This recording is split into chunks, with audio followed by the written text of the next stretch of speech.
దీనిపై మీ స్పందన ఏందండి?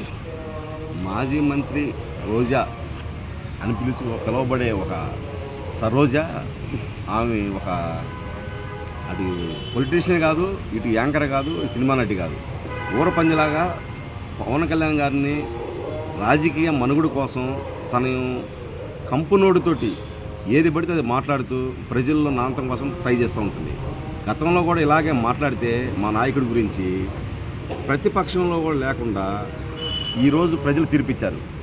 ఎలా చెప్పారంటే పవన్ కళ్యాణ్ గారు తాడేపల్లిగూడెం సభలో వైసీపీని అధపాతాలను తొక్కకపోతే నా పేరు పవన్ కళ్యాణ్ కాదు, నా పార్టీ జనసేన పార్టీ కాదు అని బలంగా చెప్పాడంటే బహిరంగంగా, అందులో ఎంత దమ్ముందో తెలుసా?